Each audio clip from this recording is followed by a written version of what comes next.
Hi everybody, thank you all for joining in for my presentation, and I also want to give a huge thanks for agreeing to participate and taking my pre-survey.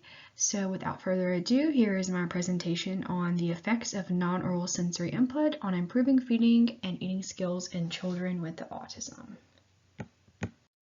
So this is the table of contents. It's just going to go over what we're going to talk about during the presentation. I'm going to go over some background information, some information about autism spectrum disorder and feeding, the gastrointestinal difficulties associated with autism, sensory integration, behaviors, approaches to trial, and family education.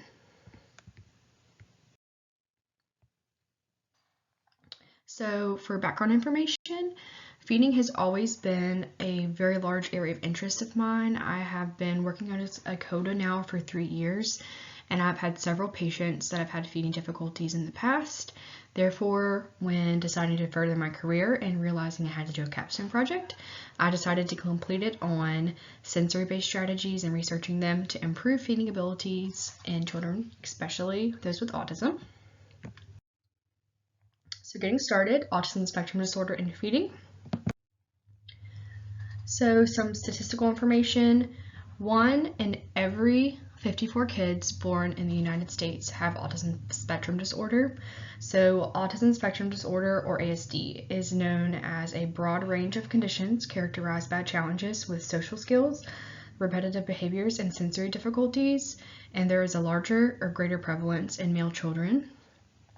Also, an astounding percentage is that 46 to 89% of children with autism have feeding problems, which may include unusual eating patterns, rituals, and/or food selectivity.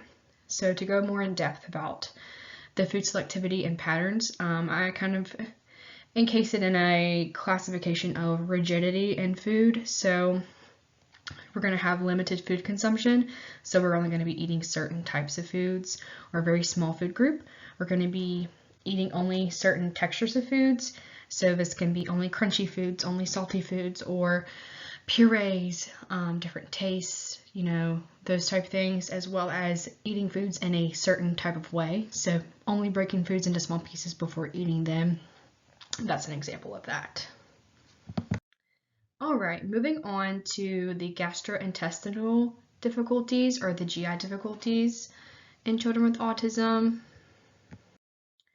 We are going to be looking at some of the common GI difficulties in autism. So chronic constipation, diarrhea, gastroesophageal reflux, bloody stools, vomiting, gassiness, and abdominal pain.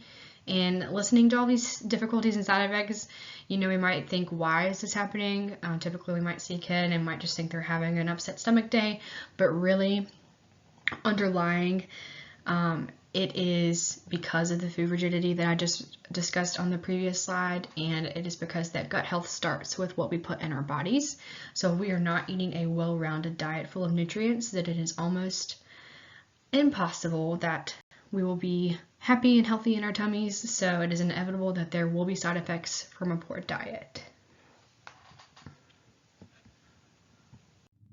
Okay, taking a further look inside the belly, we are going to be focusing on selected microbiota that have become resident in the human GI tract. So microbiota, that's just a fancy word for colonies of bacteria. These are integrated with the immune system, metabolism, and nervous system. These gut-adapted bacteria and their metabolites might have a critical role in the pathophysiology of autism. So there have been lots of studies done looking at the gut health and bacteria inside our itty-bitty bellies of our kiddos with autism. So there seems to be a link that the influence of development of behaviors and some of the neurotransmitter pathway systems may be occurring because of large colonies of these microbiotas. So we're going to, see common trends, like I said earlier, with our food rigidity of specific food groups that are eaten over and over again. So our starchy foods, our sugary foods, our simple carbs, as we eat them and digest them, bacteria form to help with the breakdown of nutrients in our GI tract, and that bacteria is needed to help with digestion and absorption, and then also being able to go to the bathroom, of course. But when we have these consistent patterns of eating, we're going to have overgrowth and too much of these colonies of bacteria, and that's what's going to give us those symptoms, as the slide stated earlier, of the gassiness, the abdominal pain, the diarrhea, upset stomach, etc. So, some strategies that have been studied and researched recently is remodeling of the gut. So we are going to be taking an antibiotic administration approach or transfer therapy that may help relieve symptoms of ASD. And when I say relieve symptoms, I'm talking about some of the physical symptoms, so the pain, the gassiness, etc. of the stomach, but also behaviors and common flags that often come with autism. So the language piece, the social interaction piece, the aggression or behavior piece also might improve when we take this approach. Another obvious way to help with managing the bacteria in the gut is probiotic therapy and or alteration of the diet. So when we alter our diet and improve or introduce the good bacteria back into our gut, we will also improve our intestinal barrier function, and this will also alter our mucosal immune response, which improves our overall immunity, which also can reduce signs of autism and behaviors that are associated with it. Continuing on, we are going to talk about sensory integration, and this is a large piece of my presentation, so buckle up. So, sensory components of feeding. So, sensory processing involves perceiving, organizing, and interpreting information received through sensory systems such as taste, touch, smell, sight, auditory, vestibular, and proprioception to produce an adaptive response. So, sensory input is a huge component of feeding. Feeding encompasses almost all of the sensory systems. So, therefore, because it encompasses so many of the systems, it is very important for the child to be at their best regulated state to yield the best results for trialing foods and improving feeding routines. All right, so how are we going to regulate? So I have my two types of preparatory methods. The one on the right is what my presentation is about. So I'm going to hit briefly on the left. So our oral preparatory methods are all things mouth. So we are going to be working in the mouth cavity. We're going to be working on strengthening those muscles. We're going to be desensitizing, using vibrations and tools. Those are oral preparatory methods. The reason that I chose to not highlight those in my presentation as much, because so many of my kiddos are so sensitive to doing anything to their mouth, it is almost impossible. I'm not saying we wouldn't get there. However, I think we need to start here first to then gradually get to this. So that's why I chose to research this, as well as there's a ton of information here, not so much here in research. Okay, so non-oral preparatory methods include all of our other sensory systems. So we're going to be talking about proprioceptive input, and the reason I put 2 stars here is because this is a big one that is that has been researched as very beneficial. So proprioceptive input is where the input helps us understand where our body is and how our joints are moving or perceiving the motion. Vestibular input is our head position, so it helps us with spatial orientation, and that then improves our coordination and balance. Tactile input is going to be everything that we touch, so hands, feet, skin, through playful exploration. Visual input, which is our eyes, olfactory, which is our smell, auditory, which is our hearing, and gustatory, which is our taste. Okay, so thinking about all of our sensory input, how are we going to use it or provide it as a preparatory method to feeding? So our proprioception, which is a large category, is going to be engaging our kiddos in any type of heavy work or resistant activities. So animal walks, jumping, climbing up and down on various objects such as climbing walls or ladders or stairs, lifting heavy items such as groceries, crashing onto a safe surface to get a full body input, deep compression through hugs, compression vest or squeezes over joints or muscle bodies, weighted vest or lap pad, and any cardio-intensive activity to get our blood pumping through our body and our heart pumping, as well as our respiratory system working in an increased manner, such as running. So proprioception is a large category that has been found very beneficial to utilize. It also is important to couple it as needed with vestibular, so engaging in swinging, movement activities such as bouncing, rocking, spinning, and dancing, hanging upside down, so you're getting that big head position change from upright to completely upside down, and jumping on a trampoline. And finally, tactile input. So tactile input is going to be exposing our skin, our hands and feet to various textures through play and various sensory experiences that vary in texture and feeling. So some examples include rice, beans, lentils, shaving foam, paint, dirt, mud, Play-Doh, slime, sand, water play, grass, etc. Literally anything that you can think of that we touch, whether it be hard plastic pieces or fuzzy blankets, anything. And also I want to note that we can take a different approach to this and utilize food as a tactile experience through play, so running a car through applesauce or playing with dried cereal instead of dried rice as a sensory bend. Many approaches that we can use. So I want to stop at this slide and really kind of wrap it up with, yes, sensory input is great, but how do we know when to use it and what is best for each kid? So each kid is different, as we know. You might be thinking of one of your kiddos that has autism that is super tactile defensive and doesn't want to touch anything, and you might have one that thrives on having fidgets and touching, and it is really calming for them. Excuse me. This is where your knowledge as a therapist comes in, and you use your best knowledge to provide them with the input that is most regulatory for them. So whatever calms them in your typical therapy sessions to get them seated in a good position is probably what the approach you're going to need to feeding as well. So we're going to participate best when we are in our best regulated state. And this also comes with trial and error. You might one day need a lot of proprio input, and the next time they come in, they might be really having a hard time, and vestibular is what calms them down the most. So it really just depends, and that's where, taking time with your kiddo and the family to build rapport and understanding what is best for them and what works best for them is going to be the best approach. Okay, going into behaviors. I got my little girl on the screen. She does not look too happy.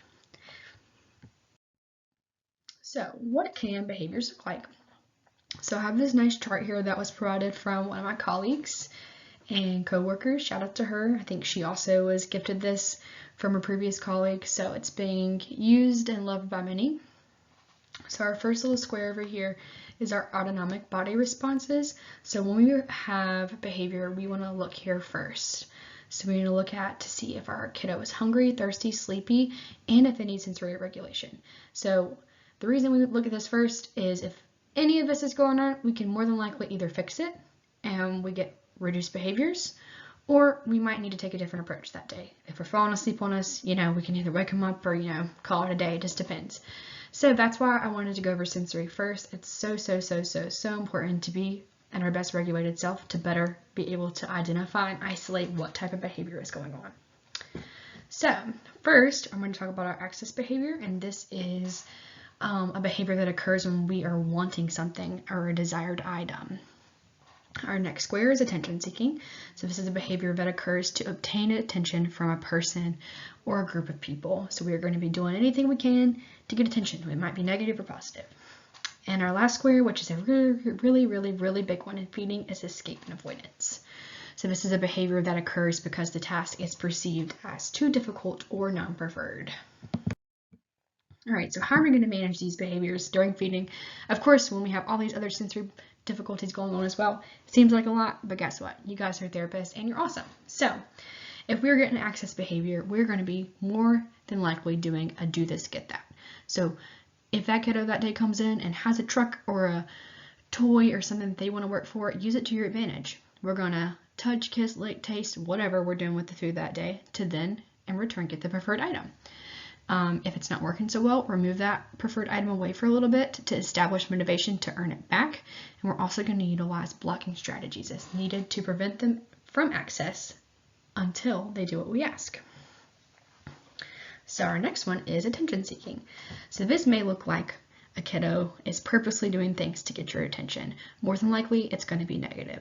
So we're going to be dumping food out onto the floor. We're going to be swatting at it. We're going to be spitting at it. We might even be aggressive.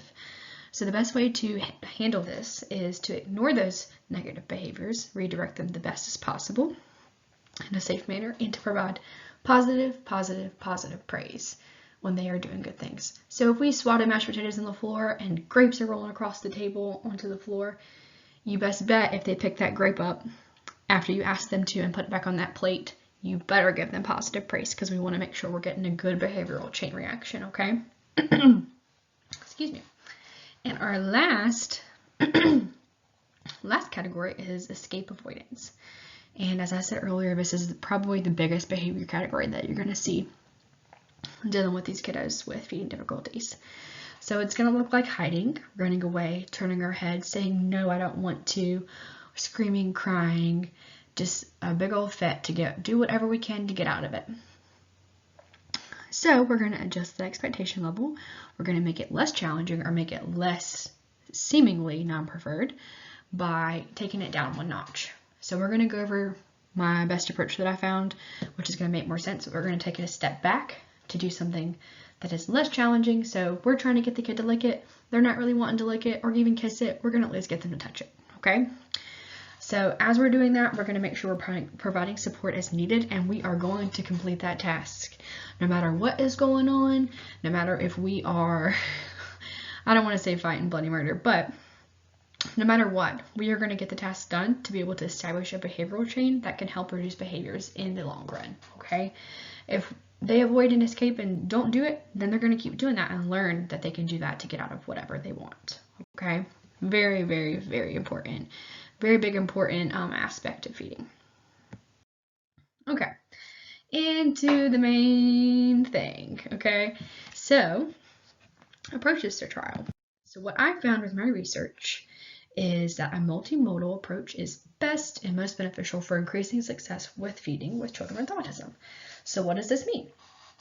So we are going to be basking in all of that lovely sensory knowledge that I have just explained and provided. We're going to utilize those sensory integrative techniques as prefatory methods, and we're going to be focusing on a desensitization process towards the foods through exposure hierarchy. Okay, so the other reason I chose to include behavior is because it's a large piece of feeding and it's going to arise, and it also was a large area that was requested in my pre-survey. Okay, but going no further ado, our 12 steps of hierarchy in food desensitization is listed here. I'm not going to read all of them, but it pretty much takes you from a very low level of tolerating it in the room to eating an entire piece of food. Okay, so the most important thing about this process is being in a regulated state, doing a lot of sensory input prior, whatever is best regulatory for the kid, then going into this process, but also you want to make sure that you're going up this chain accordingly. You do not want to skip around. If we're touching food and we're kissing food, we're not licking yet, we definitely don't want to try to enforce them to eat a small piece of something. Okay, you want to follow an order, because if we go out of order, it kind of provides a distrust situation. It may lose some of that rapport because you're going too fast, too quickly. That is a big no-no, okay? So make sure you go up the chain. 1 to 12, not 12 to 1, okay? Alrighty. Last but not least is family education. This is an area too that was requested on my pre-survey, so I wanted to briefly go over it. So family education, we are going to, at best, encourage our parents to observe session, if not a distraction to their child. We all know that we have kiddos that really benefit from having a parent back there, and we also have some that really do not benefit, and it becomes way worse of a session than good. So use your clinical judgment on what you think is best for getting the most out of your session, but also to carry over that rapport that is already established between you and the therapist as well as with the family.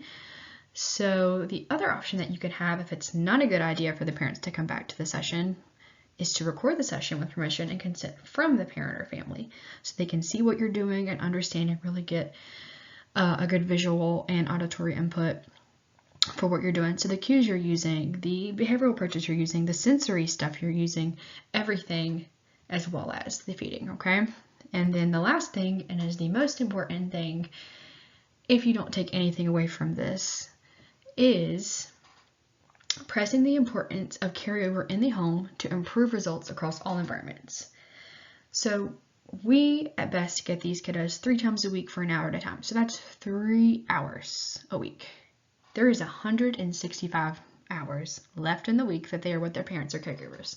If they do excellent with feeding with us, and all those 165 hours later they're not doing it, then it is not going to be beneficial and it's not going to be carried over, and we are not going to see any improvements in feeding.